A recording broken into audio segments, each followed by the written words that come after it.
वजीर आजम नरेंद्र मोदी आज Shanghai cooperation organisation की समिट में हिस्सा लेने किर्गिस्तान की राजधानी बिश्केक पहुंचे और पहले ही दिन बड़ी ताकतों के सरबराहन के साथ उनकी मुलाकात हुई। चीन के सदर शी जिनपिंग और रूसी सदर व्लादिमीर पुतिन से मोदी की मुलाकात और उसमें दहशतगर्दी का इशू पेश रहा। लेकिन इससे पहले वजीर आजम नरेंद्र मोदी ने पाकिस्तान की इंटरनेशनल बेइज्जती भी जमकर कर दी। जी हां, दरअसल किर्गिस्तान जाने के लिए पाकिस्तान की पेशकश के बावजूद उन्होंने उसके एयर स्पेस का इस्तेमाल नहीं किया। भले ही इसके लिए 7 घंटे का लंबा हवाई सफर तय करना पड़ा, लेकिन ओमान और ईरान होते हुए वजीर आजम नरेंद्र मोदी किर्गिस्तान पहुंचे और वहीं एससीओ समिट में पाकिस्तानी वजीर आजम इमरान खान से मुलाकात वो नहीं करेंगे। सीधा पैगाम है पड़ोसी और दुनिया को, भारत अब मोदी युग में दहशतगर्दी से कोई समझौता नहीं करेगा और जो मुल्क नहीं मानेगा उसे पूरी तरह से आइसोलेट किया जाएगा। और भी कई अहम बातें इस समिट में होने जा रही हैं और हिंदुस्तान का चाइना के साथ जिस तरह से एक नया बाब ताल्लुकात का शुरू हुआ है वो और मजीद मजबूत होगा। इस सम्मेलन के बाद, इस समिट के बाद, ये भी देखने वाली बात होगी। दोनों तरफ से गर्मजोशी है, ये कहां तक जाती है ये देखना दिलचस्प होगा। मेरे 5 सवाल जिनके इर्द गिर्द हमारी ये चर्चा घूमेगी, आइए मैं उन 5 सवाल का आपके सामने रखता हूं। पहला हमारा सवाल है, क्या एससीओ समिट में दहशतगर्दी के खिलाफ बड़ा फैसला लिया जाएगा? हमारा आज का पहला सवाल। हमारा आज का दूसरा सवाल है, क्या पाकिस्तान को दूसरे तमाम ममालिक दहशतगर्दी पर इंतबा देंगे? ये बहुत अच्छा मौका है उसे घेरने का हिंदुस्तान की तरफ से, और बाकी ममालिक का क्या रुख रहता है ये देखना दिलचस्प होगा। तीसरा सवाल, एससीओ के मेंबर ममालिक से हिंदुस्तान को क्या क्या फायदा होगा? हमारा आज का तीसरा सवाल। हमारा आज का चौथा सवाल, दहशतगर्दी के खिलाफ क्या भारत और चीन के रिश्ते और मजबूत होंगे?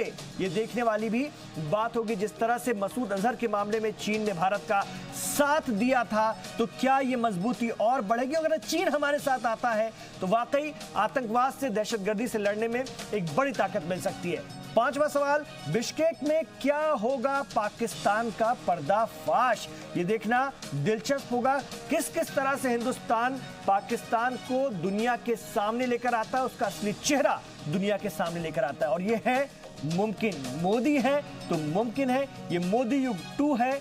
अगर हम मोदी युग 1 की बात करें तो लगातार इस दिशा में कूटनीतिक प्रयास किए गए, हिकमत अमली तैयार की गई, डिप्लोमेटिक जो तमाम काविशें थी वो अंजाम दी गई। लेकिन अब मोदी दौर 2 में पूरी कोशिश होगी कि दहशतगर्दी के खिलाफ पूरी दुनिया को एक साथ लेकर आया जाए, और हम जब इससे सबसे ज्यादा मुतासिर हैं तो हमारी तकलीफ भी दुनिया समझे और दहशतगर्दी का हमेशा हमेशा के लिए खात्मा हो सके। ये बहुत अहम बात है, बहुत अहम सवाल है। आपको बता दें कि एससीओ चीन की क़यादत वाला 8 रुकनी इकोनॉमिक और सिक्योरिटी ग्रुप है, जिसमें कि हिंदुस्तान और पाकिस्तान को 2017 में शामिल किया गया था। चीन इसकी क़यादत करता है। इसमें रूस है, कजाकिस्तान है, उज़्बेकिस्तान है, ताजिकिस्तान है और किर्गिस्तान है। 2017 में हिंदुस्तान और पाकिस्तान को इसकी स्थायी रुकनियत दिलाई गई। वज़ीर आज़म नरेंद्र मोदी ने क्या कुछ कहा, जरा पहले वो सुनवाते हैं आपको, फिर आगे बात करते हैं। पहले तो 15 जून को आपका जन्मदिन है, उसके लिए मेरी तरफ से और भारत के लोगों की तरफ से मैं बहुत बहुत शुभकामनाएं देता हूँ। ऐसा नसीब भारत में चुनाव नतीजे के बाद आपका मुझे संदेश मिला और आज दोबारा आपने मुझे बधाई दी। मैं इसके लिए आपका बहुत बहुत आभारी हूँ। और जैसा आपने कहा, आपके साथ आने वाले दिनों में मिल करके बहुत सारे विषयों में हम आगे बढ़ सकते हैं। तो नई हिकमत अमली तैयार हो रही है, खासतौर से चीन के साथ अगर हम बात करें तो चीन के साथ हिकमत अमली पर जो बातचीत चल रही है उसमें कई पेंडिंग मामलों पर भी गौर खोज हो सकता है, और बैंक ऑफ चाइना की ब्रांच हिंदुस्तान में खोलने जैसे मामले भी इसमें शामिल हैं। तो चीन और हिंदुस्तान अपने संबंधों के, अपने ताल्लुकात के एक नए दौर में, एक नए बाब की तरफ जा रहे हैं। और जो कहा जाता था कि चीन का जो रवैया हिंदुस्तान के लिए रहता है उसमें बड़ा बदलाव देखने को मिल रहा है। और ये फिर वही बात होती है कि मोदी है तो मुमकिन है। चलिए शुरुआत करते हैं इस बातचीत की। मेरे साथ बहुत अच्छा पैनल है, आइए मैं उनका तारुफ आपसे करवा दूं। मैंने अपने साथ जोड़ा है जेके त्रिपाठी जी को, जो कि साबिक एम्बेसडर हैं, इस वक्त मेरे साथ स्टूडियो में तशरीफ फरमा है। जेके त्रिपाठी जी, आपका स्वागत है, आपका खैर मकदम है। हमने अपने साथ जोड़ा है मेजर जनरल अश्विनी श्रीवास साहब को, वो भी अभी थोड़ी देर बाद हमारे साथ होंगे, डिफेंस एक्सपर्ट के तौर पर हमारे साथ रहेंगे, बहुत सारी बात करेंगे उनसे। डॉक्टर गुलरेज शेख साहब मेरे साथ जुड़ गए हैं, वो भारतीय जनता पार्टी के स्पोक पर्सन हैं, तर्जुमान हैं और राष्ट्रीय स्वयंसेवक संघ के जो कुछ खास मुस्लिम कार्यकर्ता जो बाकायदा स्वयंसेवक हैं, प्रचारक हैं, वो खास तौर से गुलरेज शेख साहब। गुलरेज शेख साहब, स्वागत है आपका, खैर मकदम है। लेकिन मेरी खुशनसीबी है कि मोहम्मद अफजाल साहब भी मेरे साथ स्टूडियो में तशरीफ फरमा है। आप नेशनल कन्वीनर हैं मुस्लिम राष्ट्रीय मंच के, जो कि राष्ट्रीय स्वयंसेवक संघ की सरपरस्ती में चलता है और लाखों करोड़ों मुसलमान हिंदुस्तान के इस तंजीम के साथ, इस संगठन के साथ जुड़े हुए। और कहीं ना कहीं 2019 के आम इंतखाबात में जो सबका साथ सबका सपोर्ट मिला है वजीर आजम नरेंद्र मोदी को मोदी 2 में आने के लिए, उसमें कहीं ना कहीं इस तंजीम का बड़ा किरदार माना जाता है। अनुराग वर्मा जी को मैंने अपने साथ जोड़ा है। अनुराग वर्मा जी सीनियर सहाफी हैं और अक्सर हमारे प्रोग्राम का हिस्सा बनते हैं। सर, आपका स्वागत है, खैर मकदम है। आइए शुरुआत करते हैं। सबसे पहले मैं जरा जेके त्रिपाठी जी के पास जाना चाहूंगा। सर, साबिक एम्बेसडर के तौर पर आप बिश्केक में हिंदुस्तान के मौजूदा रवैये को, उसकी कारकर्दगी को, उसकी पहल को और वजीर आजम नरेंद्र मोदी की जो उनकी खासतौर से मोदी युग 2, जिसको मैं बार बार कहता हूं, मोदी दौर 2 आने के बाद ये उनका एक बड़ा अंतर्राष्ट्रीय सम्मेलन में हिस्सा लेने का पहला मौका है, तो कैसे आप देखते हैं? देखिए, जो शंघाई कोऑपरेशन ऑर्गेनाइजेशन है, ये बहुत ही अहम इदारा है जी, क्योंकि देखिए ऐसा, इसमें चीन, रूस, ताजिकिस्तान, किर्गिस्तान, तुर्कमेनिस्तान और कजाकिस्तान प्लस 2017 में जैसा आपने फरमाया भारत और पाकिस्तान इसके मेंबर हुए। इसके अलावा इसमें ऑब्जर्वर के तौर पे अफगानिस्तान, बेलारूस और मंगोलिया हैं। ईरान कोशिश कर रहा है लेकिन ईरान को भी स्टेटस नहीं मिला है सैंक्शंस की वजह से। बाकी 6 और डायलॉग पार्टनर्स हैं, तो धीरे धीरे इसका दायरा बढ़ता जा रहा है दुनिया में। और आज हालत ये है कि ये संगठन, ये इदारा जो है, वो लगभग 45% आबादी दुनिया की, 22% जंगल दुनिया के और करीब 80% इलाका यूरेशिया का इसमें आता है।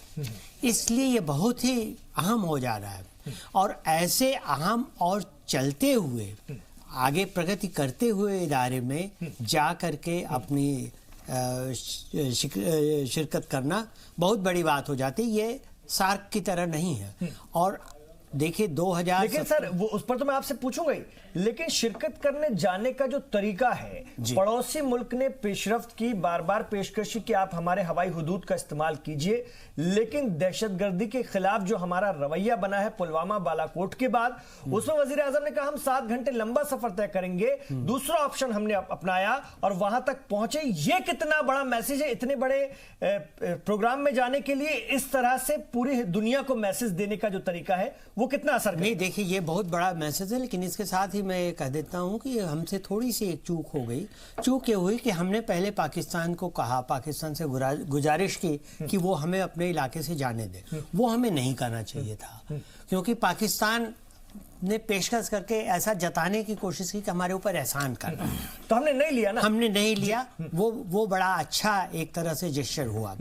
और हम वहां पर जाएंगे ये तो निश्चित है कि चीन के प्रेसिडेंट के साथ बातचीत में भी हमने दहशतगर्दी की बात उठाई होगी। और कल जब समिट होगी तो उसमें और पुतिन के साथ जो बायलैटरल मीटिंग होगी, उसके साथ साथ जो किर्गिजिस्तान के प्रेसिडेंट के साथ बायलैटरल वार्ताएं होंगी, उन सब में हम ये दहशतगर्दी की बात उठाएंगे। और इसलिए भी ये ज़्यादा अहम हो जाता है कि इसी इदारे के तहत एक रीजनल एंटी टेरर स्ट्रक्चर बना है।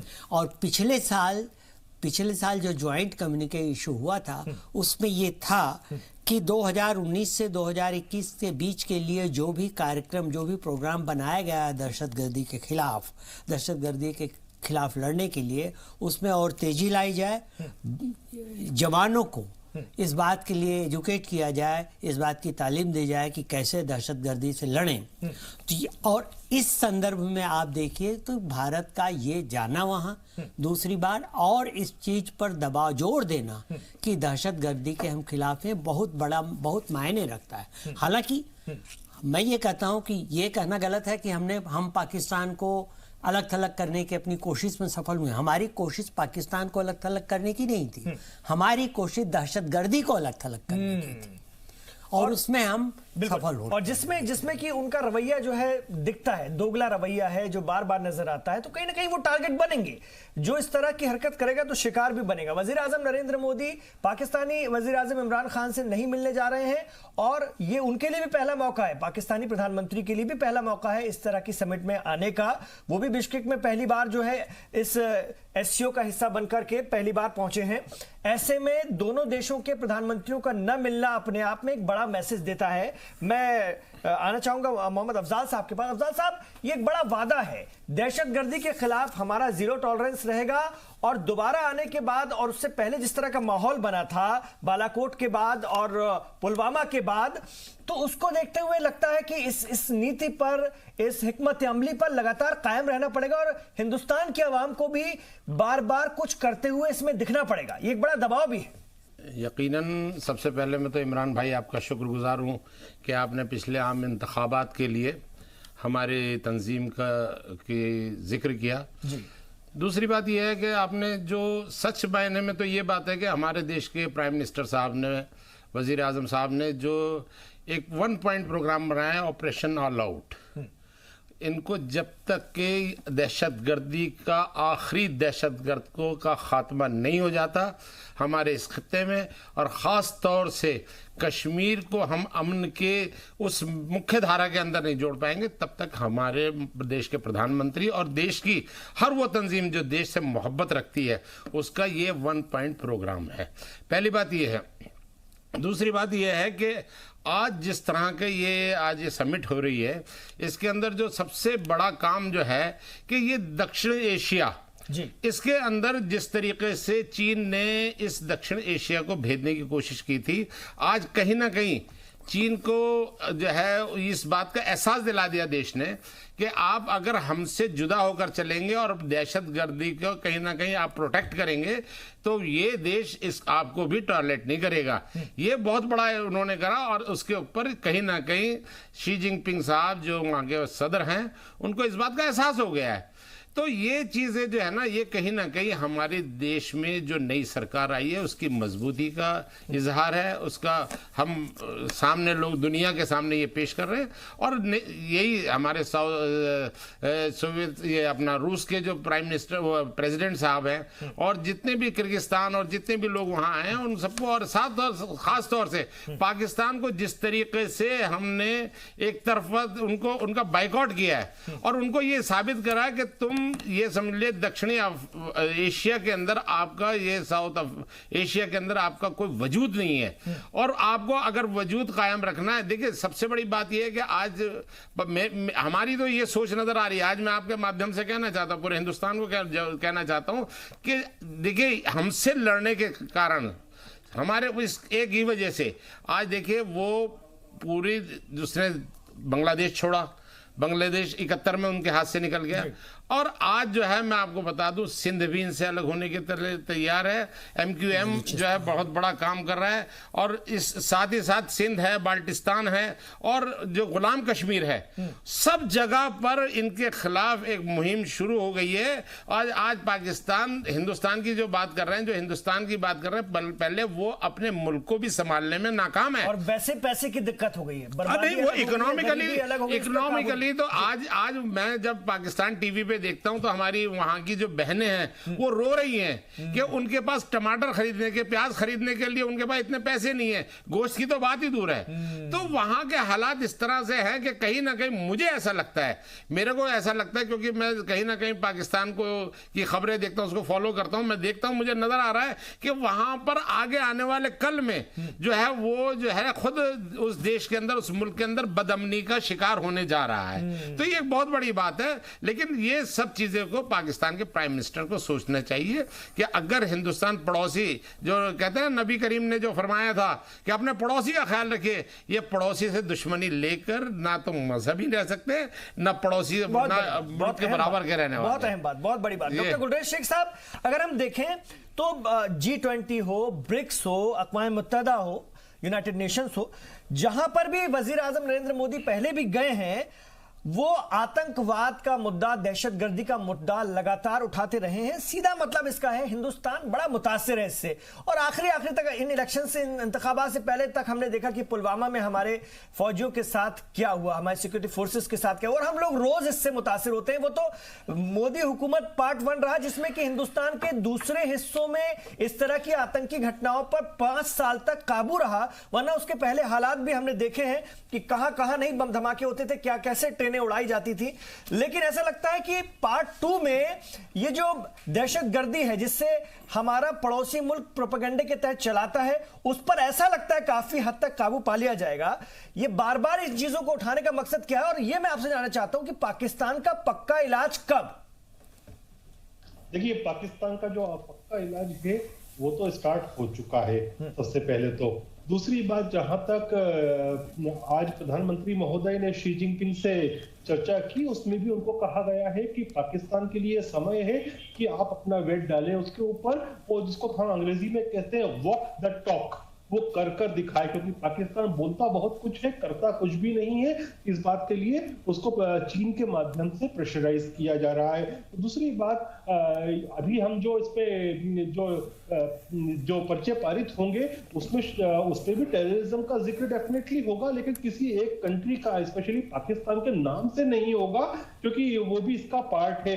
परंतु पाकिस्तान के लिए एक डायरेक्शन दी गई है कि आप G20 से पहले या ब्रिक्स से पहले आप वॉक द टॉक करके दिखाएं, क्योंकि G20 या ब्रिक्स में पाकिस्तान की कोई भागीदारी नहीं है। वहां उसके खिलाफ भारत प्रपोजल ला सकता है, जिस प्रकार से आपने कहा कि बाकी जितने भी अहम प्लेटफॉर्म हैं उन सब पर हम प्रपोजल लेकर आए हैं। साथ ही उसको ये भी कहीं ना कहीं से संकेत दिया जाएगा कि जो फाइनेंशियल एक्शन टास्क फोर्स है, अभी उसकी जो चेयरमैनशिप है वो भारत के पास है। तो हम प्रयास, क्योंकि आज भी वजीर आजम ने कहा कि चाइना के साथ बातचीत में कहा, उनके प्रतिनिधिमंडल के साथ, उनके सदर के साथ बातचीत में कहा कि संजीदा नहीं है पाकिस्तान दहशतगर्दी को लेकर। ये बात रखी गई हमारी तरफ से, बिल्कुल कही गई। संजीदा होते तो ये आज जो क्या नाम है, कश्मीर के अंदर जो 5 हमारे सैनिकों को शहीद किया है, क्या इनको समझ में नहीं आता? बिल्कुल, ये तो उनका प्रोपेगेंडा, उनके हथियार है। संजीदा का ये कब तक चलेगा? ये ऐसा ही बदलाते हैं और हिंदुस्तान में नकील कसी जा रही है। फाइनेंशियल एक्शन टास्क फोर्स की जो अभी चेयरमैनशिप है वो भारत के पास है। वो पाकिस्तान ऑलरेडी ग्रे लिस्ट में है। हम कोशिश करेंगे उसमें कि उसको ब्लैक लिस्ट में डाले, क्योंकि पाकिस्तान की जो आर्थिक स्थिति है बहुत खराब है। दूसरा, इसके अथवा देखिए, पाकिस्तान बहुत छोटा सा कंट्री है। अब हम ग्लोबल स्टेज पर सोचें तो भारत के सामने बहुत बड़ा एक प्लेटफॉर्म है। और जो ये, यदि इसका शंघाई कोऑपरेशन ऑर्गेनाइजेशन की बात करें तो ये नेटो के परस्पर बनाने की कोशिश की है एक रशिया ने और चाइना ने। रशिया के व्लादिमीर पुतिन साहब से भी प्रधानमंत्री महोदय की बात हुई, और हमको नहीं भूलना चाहिए कि ये वही व्लादिमीर पुतिन है, जब हमारे यहाँ पुलवामा हुआ था तो इन्होंने अनकंडीशनल सपोर्ट के लिए, और आज भी देखिए गर्मजोशी के साथ गले मिलकर के जो है दोनों की मुलाकात हुई, हम दिखा भी रहे हैं तस्वीर में।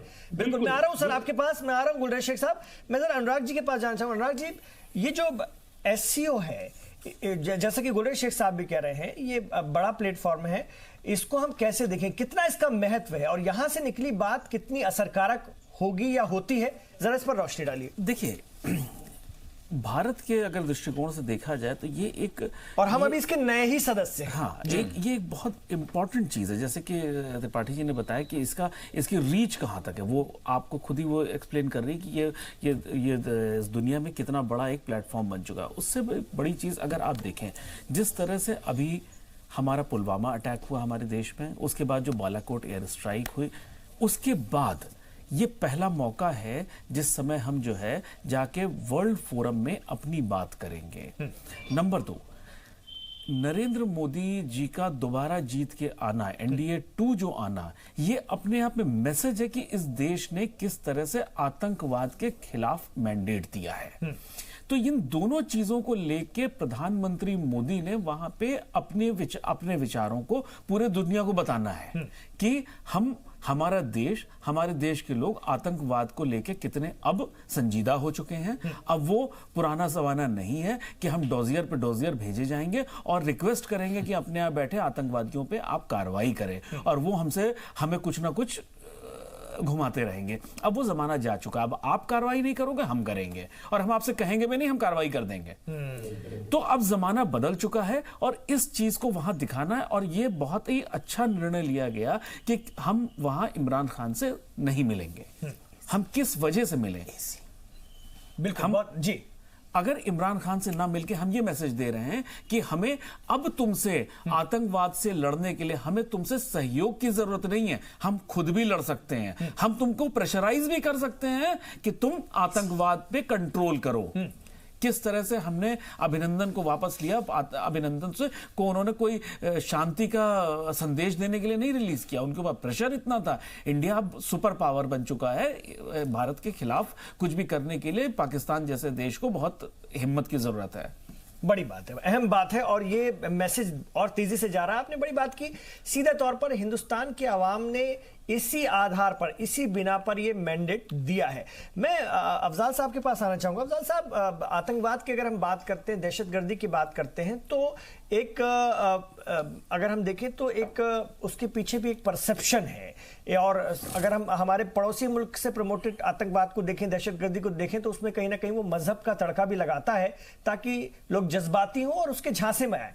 ऐसे में आप लोगों की और जो तंजीमें हैं उनकी भूमिका, उनका किरदार भी बहुत बड़ा हो जाता है। सबको अपने अपने किरदार को बहुत मजबूती से इस वक्त निभाने की जरूरत है। अगर वजीर आजम आलमी सतह पर मुल्क की को रिप्रेजेंट कर रहे हैं, तो यहां पर भी हमें बहुत ज्यादा काम करने की जरूरत है कि कहीं ऐसा परसेप्शन ना बन जाए कि एक मजहब विशेष के खिलाफ कार्रवाई है। कैसे इसको देखें? नहीं, देखिए, ये सबसे बड़ी बात तो हम अपनी गवर्नमेंट का जो है शुक्रगुजार हैं कि उन्होंने जो हमारी एक बहुत देरीना हमारी एक गुजारिश थी कि ये हुर्रियत को जो हमने अपने सर पे बिठा रखा है, इसको कहीं ना कहीं इसके ऊपर हमें जो है एक इनका दायरा बना देना चाहिए। और जिस तरीके से उनको एक तरह से कॉर्डन किया गया और जिस तरीके से हमारे सख्ती के साथ जिस तरह से उनके साथ वो किया, वो एक बहुत बड़ा काम है।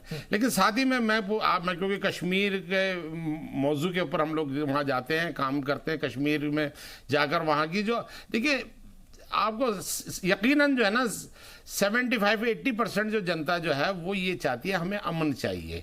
और ख़ास तौर से हमारे नौजवान जो बच्चे हैं, जो तालीम हासिल करना चाहते हैं, आज के वहाँ पे टैलेंट की कोई कमी नहीं है। अगर वहाँ पे जो है अगर पूरे इदारे खोल दिए जाए, तालीमी इदारे खोल दिए जाए और उनको खुला माहौल दिया जाए, तो एक हिंदुस्तान के लिए एक बहुत बड़ा जो है हमें एक टैलेंट का जो है ना हमारे पास जो है एक इदारा बन सकता है पूरा कश्मीर। लेकिन बावजूद इसके कि कहीं ना कहीं दहशतगर्दी जो, क्योंकि असल बात यह है कि पाकिस्तान का मतलब ये नहीं है कि ला इलाहा इल्लल्लाह, पाकिस्तान का मतलब यह है कि पड़ोसी को बर्बाद कर दो और तबाह कर दो। लेकिन अल्लाह ताला जो है ना जिसको रखता है उसे कौन चखे। हिंदुस्तान जो है एक बहुत बड़ी ताकत है। आज इतनी बड़ी ताकत हो गई, मैं जब 88 में पाकिस्तान गया था तो हिंदुस्तान का रुपया जो था वो 110 पाकिस्तानी में चलता था।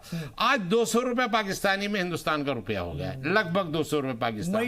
मईशत बर्बाद हो चुकी है। और उसका देखिए, ये सब मैक्सिमम जो कश्मीरी लोग इस बात को जानते हैं कि जो अपने मुल्क में जो वो कश्मीरी जो गुलाम उसमें पाकिस्तान में जो बैठे कश्मीरी पीओके में, वो जो पीओके में बैठे हुए वो कश्मीरी भी आज बेचैन है। और इधर वाला जो कश्मीरी जो है ना, आज उसके पास कितनी, मैं वहां गया, अभी मैं आपको बताऊं कि वहां लास्ट टाइम जब मैं गया था और ये स्ट्राइक चल रही थी तो मस्जिदों से आवाज आती थी पाकिस्तान हमको क्या चाहिए, आजादी। तो मैंने उनसे वहीं बैठ के उन नौजवान बच्चों से उसी मस्जिद में मैंने उनसे कहा कि आप लोगों को आजादी हमसे ज्यादा मिली हुई है, जो हिंदुस्तान का जो मुसलमान है उससे ज्यादा आजादी मिली हुई है। क्योंकि आप जो है ना अगर चाहें तो दिल्ली में आके जमीन खरीद सकते हैं, अपने बच्चों को तालीम दिला सकते हैं, अपने कारोबार कर सकते हैं और हमेशा यहां रह सकते हैं, आपको कोई नहीं रोक सकता। लेकिन मोहम्मद अफजाल अगर चाहेगा कि कश्मीर के अंदर 1 इंच जमीन ले ले और अपने बच्चों को वहां पे सेटल कर दे या कारोबार कर ले, तो यकीनन मैं नहीं कर पाऊंगा। तो उससे ज्यादा आजादी तो आप लोगों को मिली हुई है, तो कौन सी आजादी की बात करते? तो उनको भी इस बारे में, क्योंकि हमारा संगठन मुस्लिम राष्ट्रीय मंच इस मौजू के ऊपर लगातार काम कर रहा है, और हम कश्मीर को हमने कभी जो है ना कभी भुलाया नहीं है। पिछले 20 साल के अंदर हमने जिस तरह से काम किया, और यकीनन जो दहशतगर्दी के खिलाफ, आपको मैं बता दूं कि कुछ खुद कश्मीरी नौजवान भी, ऐसे बहुत सारे कश्मीरी नौजवान हैं जो हमारे कांटेक्ट में रहे, जिन्होंने हिंदुस्तान का साथ दिया और दहशतगर्दी से वो वापस आए, सरेंडर किया उन्होंने। तो ऐसे बहुत सारे हमारे पास हुआ है।